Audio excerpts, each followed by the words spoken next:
السلام عليكم.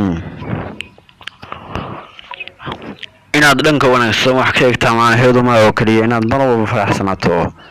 sidoo kale waa inaad garato waqtiyada adag oo jira inay jiraan maalmo aan oo ka dameeya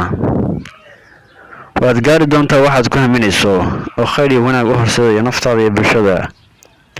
maraad gaadhid ba dheeraata ama dhawaatee waad gaari doontaa ilaahay tala saaro ilaahayna ku hoojin maayo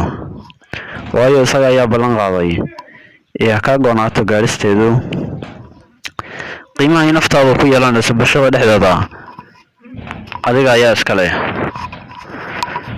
haddaad adigu isku aragto qof liito aan horumarka gaarsiin karin naftiisa xaqiiqda waxaa noqonaysa qof liita laakiin haddaad isku aragto qof qiimo iyo karti leh naftiisana gaarsiin karo horumar la taaban karo waxaad noqonaysaa mid u guuleysa sida ugu wanaagsan ku dadaal wixii qiimo kuu sameynaya allana kaalmo weydiiso hana ka caajisin baryada rabbi ilaahay baryada uu kugu jeclaanaya dadkuna kugu nacayaan baryada badan hore u soco xataa haddii aad u soconaysa sida diinka walaalkayow haniga jabin xataa haddii aad 10 jeer guul daraysato maalin baa arki doontaa adigoo ka dhex iftiinaya bulshada dhexdeeda muslimka kartida badani waxa uu ka khayr badan yahay muslimka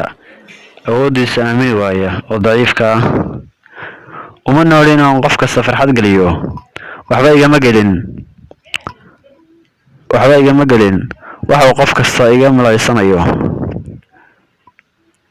shalay way tagtay birina lama gaarin mar waliba u noolow maantay waqtiga joogtidna ka faa'iideyso waa lagu weydiinayaa maalinta qiyaame والسلام عليكم ورحمة الله تعالى وبركاته انتاسيو كلنتي دم صاحبيا